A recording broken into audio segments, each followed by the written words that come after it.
Hello, hello. Welcome to Unstoppable Female Entrepreneurs. I'm Kelsey Matheson, and today I have a very special guest, Caryn Gillen.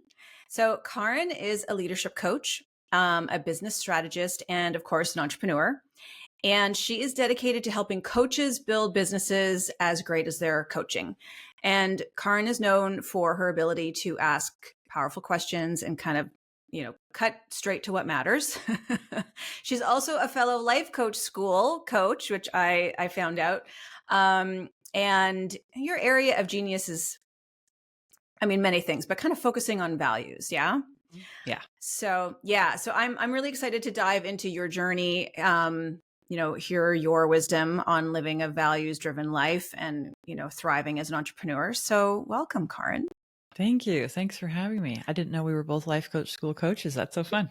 Yeah, I just found that out through my prep for this interview and my research. So when I saw that you were on Simone Soule's podcast, I was like, oh, fellow LCS coach. Yeah.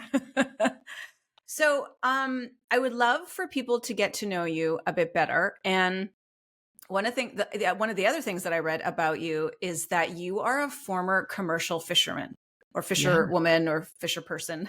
Yeah. So I would love to know more about going from being a commercial fisherman to a leadership coach for coaches and how all that played out. The long and windy road.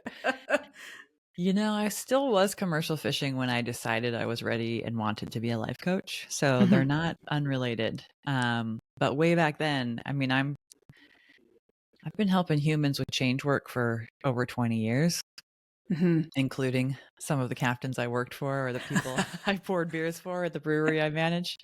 But I thought that coaching wasn't going to last forever as this unregulated industry, so I should probably get a master's degree because no one could then ever take that away from me. Here we are. Still didn't need it, but still glad I had it. So I actually went and got a master's in counseling psychology, worked as a therapist for a year and a half, still did some fishing, even since that time. But yeah, it's always been in there in every job role, right? Like always in that connection and question asking and a part of the deal. Yeah. Were you like that as a child or like a young woman, that inquisitive and curious about just people or human behavior? Yeah, always. The patterns that we choose, and I think the thing I always noticed even then, like whether it was working in restaurants or working on boats, is like the second you start telling me the truth, you have my full attention. Like I've always been here for those conversations when you're willing to step up. I'm not good at small talk.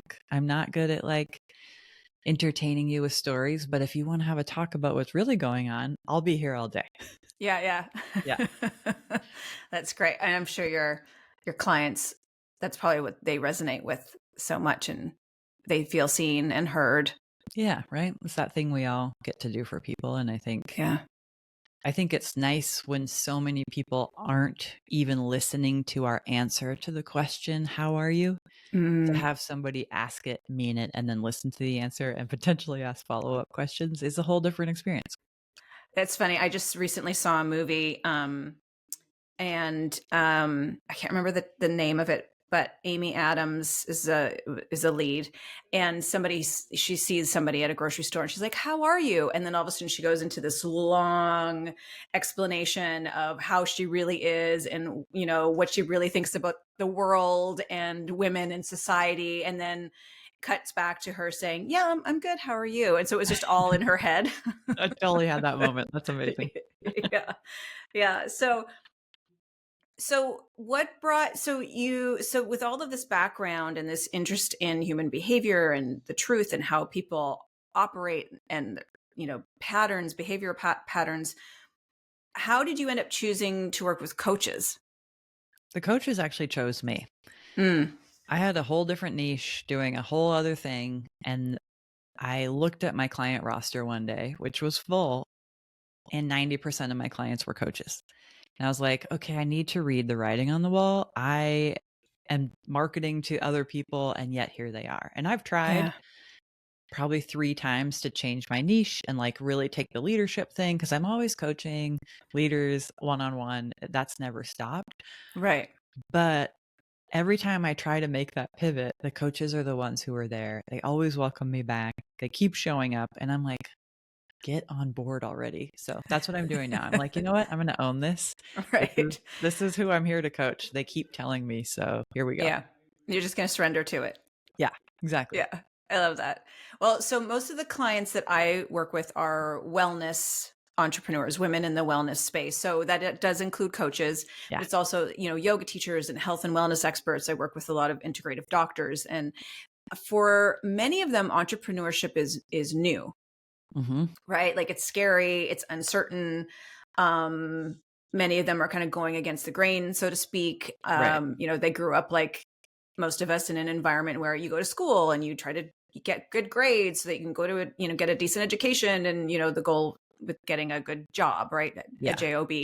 So when they decide, wait a minute, like this isn't for me, I want to serve, and I want to serve in a different way, and I have gifts to share, and they decide to grow their own business and become entrepreneurs.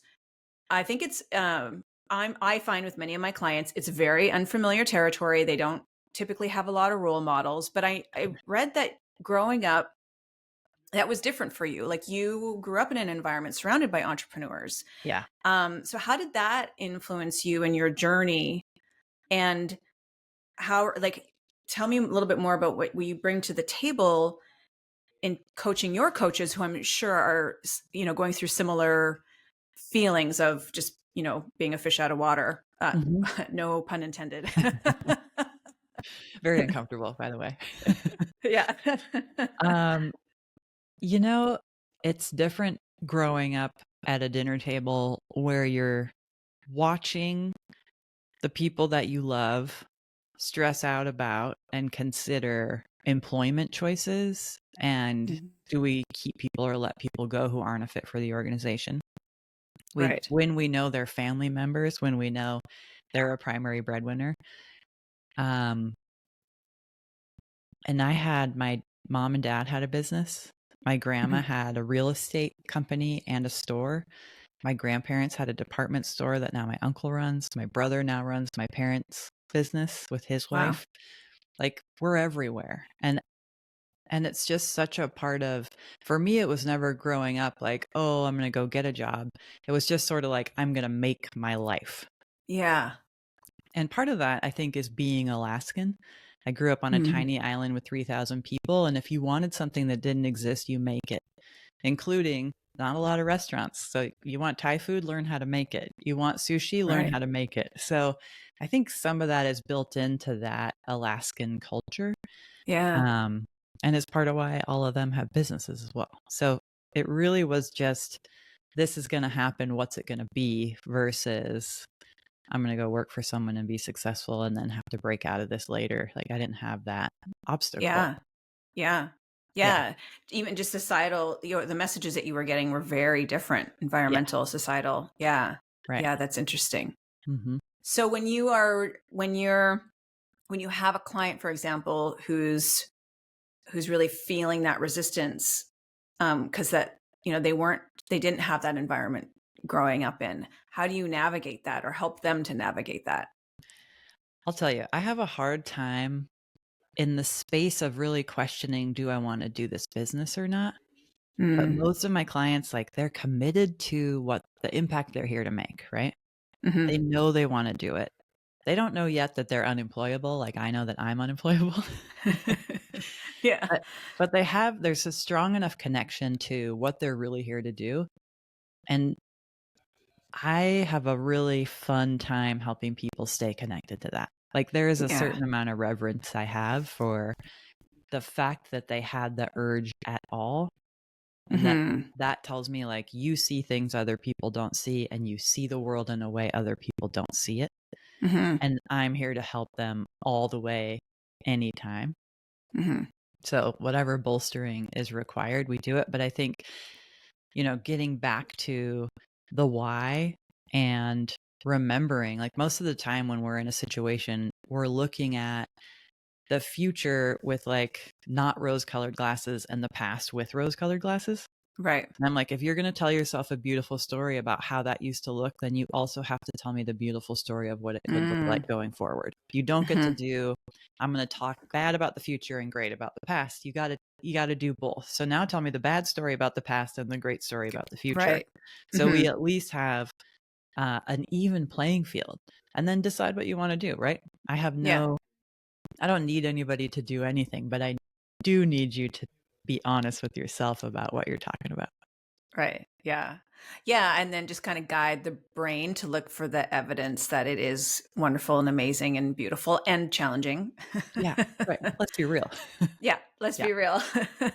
Yeah. And just being authentic Right. in terms of seeing both sides of that journey. I mean, um, so kind of with that in mind, what does it mean to you?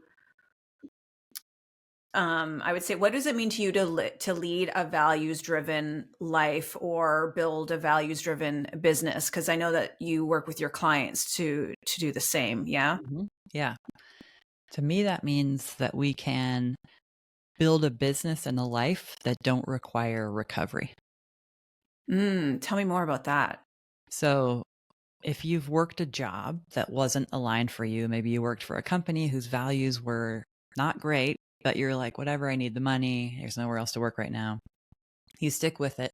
Eventually, there's this point that comes where it's like, I have to get out of here. And after you do get out of there, there's a recovery period. Maybe you're laying on the couch for 3 months. I don't know what it's going to look like for you. Yeah. But it's the same with our businesses. If we're like, well, I'm going to grow my business and I'm going to say sales and money above all else until I hit 200K, then I'll pay attention to all the other things. I guarantee you that when you hit 200K, you will have a lot to recover from. Yeah. And we don't have the time or the energy at that point to do that recovery work while continuing to build our business. So it's like, are you going to sacrifice now or are you going to sacrifice later? Because our values are coming for us. They're not going to I love that. sit dormant forever.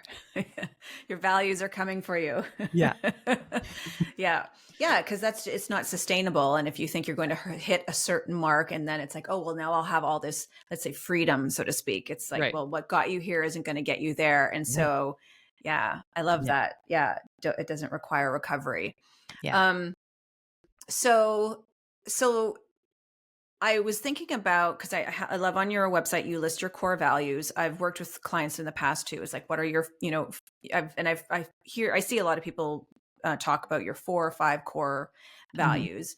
I'd love to hear your thoughts on, for entrepreneurs who, like we were just talking about growth from 0 to hitting 200K, for example. And the evolution that takes place, the journey, that takes place as we grow as entrepreneurs and as our business grows and scales. So for the women listening who experience kind of an evolution, even in their values over time, first of all, how do you recognize this evolution? How do you know this shift in core values is actually a shift in core values and not just a change in preference or intention or circumstances? And then once you recognize this evolution, what would be your advice in terms of navigating, that alignment moving forward? Does that make sense? Yeah. So I think it's important to remember that all of us contain all the values all the time anyway. Right. It's just what are we surfacing as the top motivators for us? And it's not even like we chose them usually consciously. It's sort of like they come baked in. Our families give us the values we have. And for some of us, that means I wholeheartedly take on my family's values, or I'm going to be everything opposite to that because I didn't like how that worked for me. Right. Either way, your family impacted your values. And actually, that's a time where values can change. So if you are running from a certain life story and you end up, okay, if my family was really vain and money focused, and so I'm going to be altruistic and heart centered and whatever, it could be that for a while you are over there. Mhm. But there's actually this middle zone that actually could be the most healthy place for you to be, that you end up sneaking back to once you've run far enough away from them. And that can feel like a big change. It can feel like an identity crisis. Yeah. It doesn't necessarily have to mean that's what it is, but it is a shifting identity, Mhm. because our values fuel our life. So when we start running on a different fuel, it can feel really weird. Like imagine changing your gas car to a diesel engine. Right. There's a lot of things you have to turn over. It's not just putting a different fuel in, right? Yeah. Yeah. So it is completely normal for values to change over the course of our life. Another instance would be you have a kid. You went from being a single person without a kid to being a married person with a kid. Values Mhm. change there. Mhm. You might have family as a top value now when that didn't exist before. That's totally normal and developmental, right? But I think what we have to just remember is we are hopefully adapting constantly. We're very agile and like we can handle it. So Mhm. come at yourself with a level of self-trust that Right. I got myself here, so this change must be for me. Yeah. Yeah. And I think noticing it, like I have my sticky note right here with my Mhm. values on it. I keep it at my desktop because I want to keep them at the front of my mind and my decision making, Right. including how I price my offers, how I do everything. Yeah. And I can tell that a value is shifting when it starts to feel constricting or Mhm. constricted, like, oh, I want to make this change in my business and I'm feeling it out. Like I think about my values as a board of directors.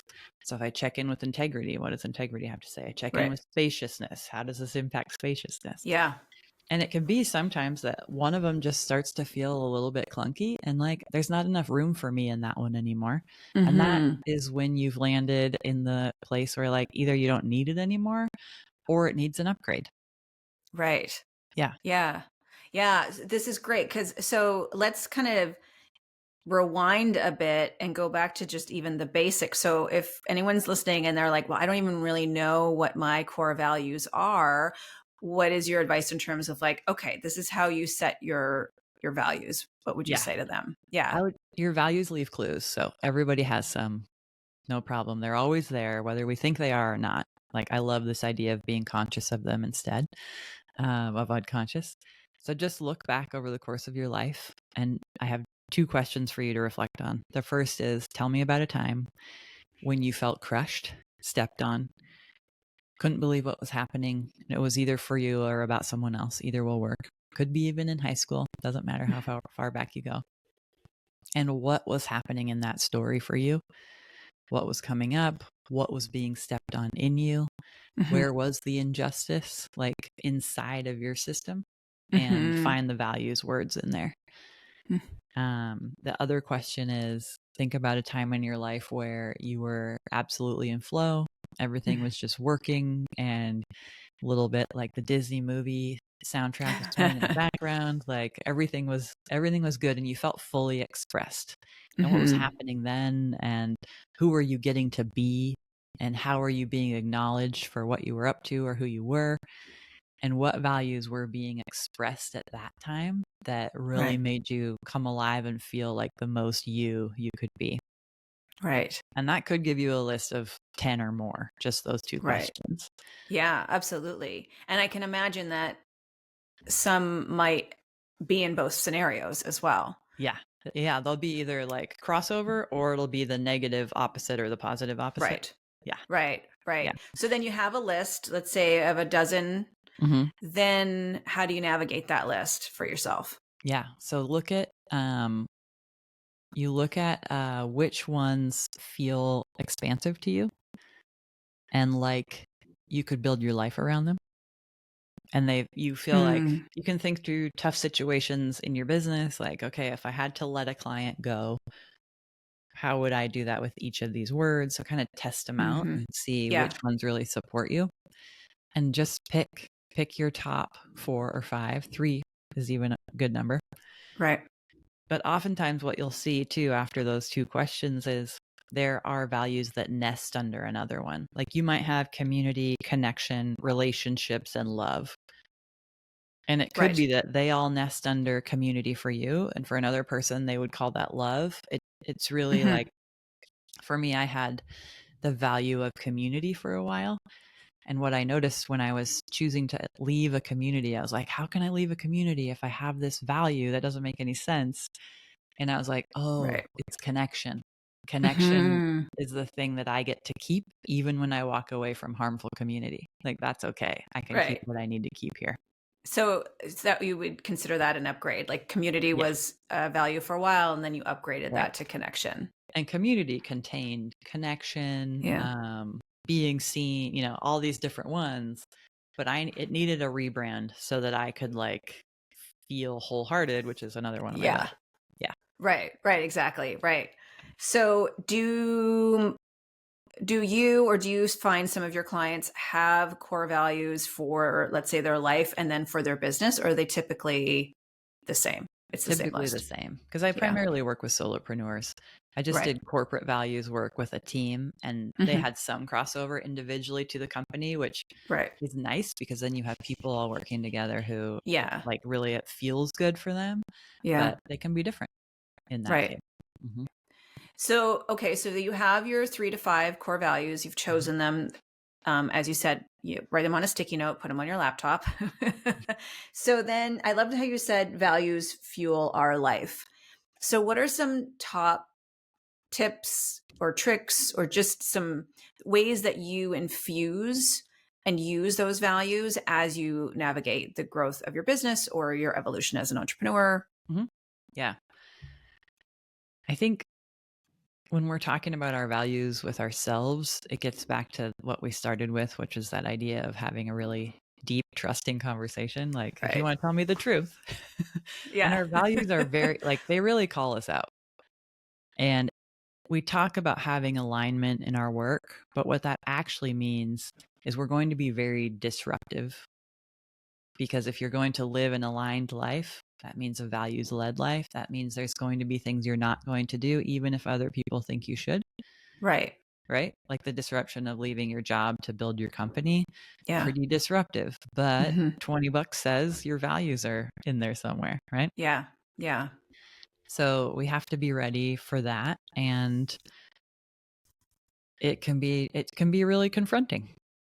Yeah, absolutely. I think, even though at the time of this recording, it's, we're coming on the end of, closing out January 2025. So it's not necessarily, the new year, but it's still the beginning of the year. And, um, I think like using your core values as you make decisions throughout this year, especially in the face of uncertainty or challenging times, when you're faced with tough choices, um, how do you help your clients with that? Yeah.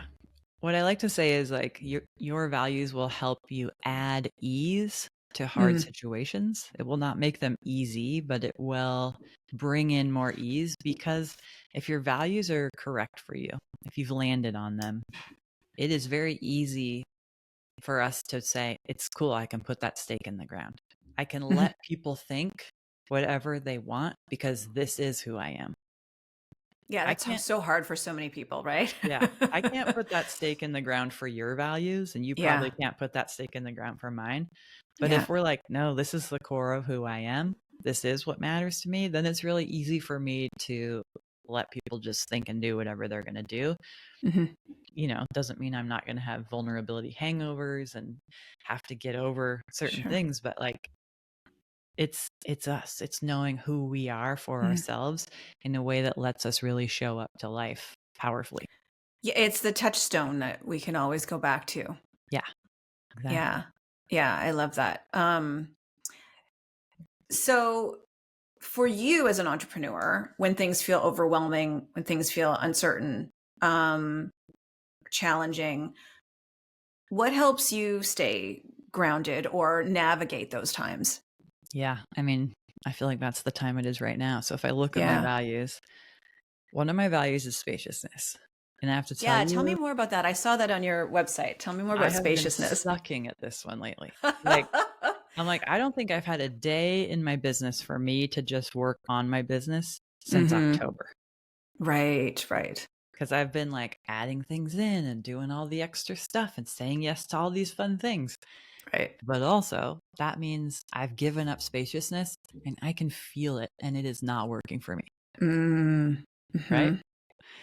So I'm kind of like calling myself on the carpet to be Yeah. like, okay, so for instance, my mom was just like, she wants to come to town, and it overlapped the 2 days that I have in January to actually have those 2 days of work for myself about my business. And Right. I said, how about the next week? Like, they're not going to be the most open days, but I get to have what I actually need to have and protect. Mm-hmm. So that's like one small example.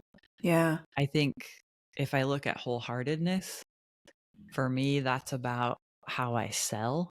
I think about Mm. this a lot. Like, I have to have offers that are aligned enough with me and my beliefs about business and how business should work and what I think is appropriate for selling, Mm-hmm. so that I can be out there selling wholeheartedly. If I Right. am holding up my sales process because I don't feel confident in what I've got going on in the business, I won't sell. It will hold me back. Right. So I'm always looking to like, can I do that wholeheartedly with what I've got going on? Right? Mm-hmm. Like right Yeah. now, I can't say yes to anything extra wholeheartedly. So Right. that means I'm Mm. either it's an amazing opportunity or I'm a no. Right. Yeah. Yeah. Oh, I love that. That's Yeah. great. Yeah. So as we move into this year, and I know you work a lot with coaches, but I think, but you understand entrepreneurship, at such a deep level. For someone who's just starting out, and there's a lot of changes happening around the world, economically, politically, but if they're like, there may be questioning if this is the right time for them to start out. What would be a piece of advice you would offer to women who are just starting out today? You are entitled to nothing. Mm. So good. Yeah. Um, in the beginning, there's a lot. What I hear a lot is about how much people have done. And I ask them, well, what have you done? And it's a lot of behind the scenes stuff that no one ever has seen. And nobody cares about what you've done. If you've Yeah. worked, 400 hours behind the scenes in your business, but you haven't set foot on this front stage to sell, of course nothing's happening. And Yeah. you're not entitled to the sale until you really put yourself out there. Hmm. Yeah. So I like to think about for new folks in business, like, how can you go put yourself out there with like reckless abandon Mm. and expect nothing? Because Right. it's the expectation, it's that setting up that transactional relationship with your business that's killing you and killing your Yeah. creativity. Yeah, I talk a lot about being tied and, to marry to your expectations instead of, like, let's say your why or your values. Yeah. Yeah. Yeah. Yeah. I love that. Yeah. Well, tell us what you have going on right now in your business, because I know, so you do one-on-one coaching. I know you Mhm. also have a group program, I believe, as Yeah. well. Yeah. I've got a membership, Comfortable in Yeah. Business. And that's for coaches who are getting from anywhere from the 0 to the 5K consistent and sustainable months, so that we Oh, can get you nice. out there. Like, once you hit 5K, you can go do whatever you want, all the wild business stuff. But we really focus on the foundations. Hmm. And I also have a values workshop I can give you the link for if people want to like Perfect. really dive in and pin these down. Yeah. You can do that. Great. Yeah, I'll have that in the show notes. Comfortable in business. That's the membership. Mhm. I Yep. love that.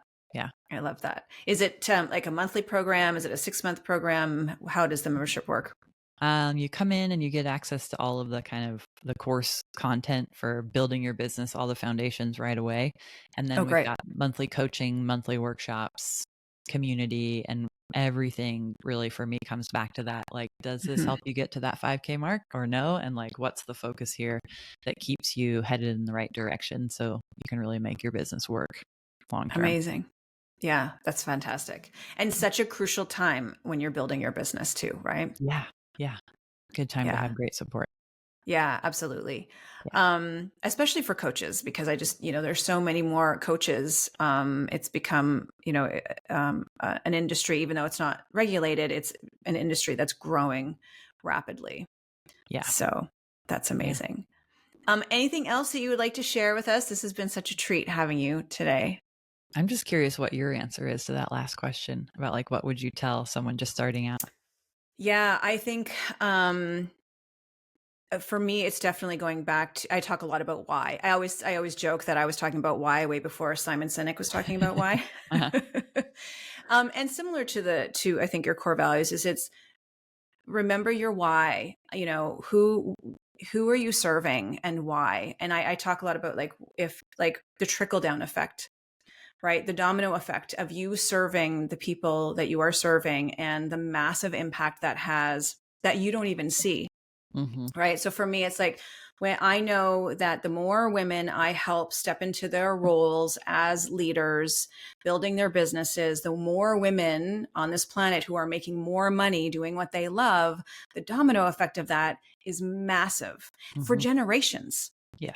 So if I can always go back to my why, the harder stuff, the challenging stuff, the tough choices for me are easier to navigate. And I find that because we just can get wrapped up in the weeds so easily. And when I work with my clients and we come back to the why and the people that they're serving, it's like it no longer it's no longer about you. It's now about Right. your audience and the people who you are transforming their lives, literally. Because I also work with wellness entrepreneurs too, right? So Mm-hmm. it's like they're literally transforming people's lives. That's why that like my thing that I said, I feel like is the same in the other side of the coin of like you're entitled to nothing because Yeah. if you get caught up in the tiny transaction between you and your customer, you miss all that stuff. Yeah. Right? Yeah. It's too narrow of a view. It's like this is so much bigger than that. You Yeah. gotta move on. Yeah. It's so Yeah. much bigger than that. It's so much bigger than you, Yeah. you Which is know? great. Like I think that creates some freedom for people in the beginning. Like, hold up, Yeah. this isn't about me at all. Yeah. Yeah. Yeah. And Yeah. just even that shift in mindset, it's like all of a sudden it makes going live on Instagram so much easier or Yeah. creating that video or whatever that thing is that Right. people are, have some resistance to or some fear around when they make it about their audience and the person who really needs them. Yeah. It's like, who is that person who really needs what you have to offer? Yeah. Who's desperately looking for you right now? Right. And you have a responsibility. I mean, this maybe is a debatable point, but the way I like to phrase it too is it's like you have a responsibility to show up for them because you have exactly what they need. I mean, I feel that way about like if you are called to do this work, then this was what you're put here to do. Yeah. Then that means it's your job to show up and do the work. Yeah. Right. So the Yeah. people can get like for some reason the universe chose for you to have this calling. So let's just That's do right. it. So let's do it. Let's Yeah. lean into it. Yeah. It's like you surrendering to like, well, coaches kept finding me, I know. Yeah. Right. Taking my own medicine there. That's right. Awesome. Well, I'll have your website and all your socials and a link to that workshop in our show notes. So, and thank you so much for kicking off 2025 with me. I really appreciate you being here. Yeah. Thanks for having me. And I hope everybody leans into their values this year. Yeah, absolutely. I think this is a year we're going to need to do that more now than ever. So, Amen. yeah. Thank you. Thanks.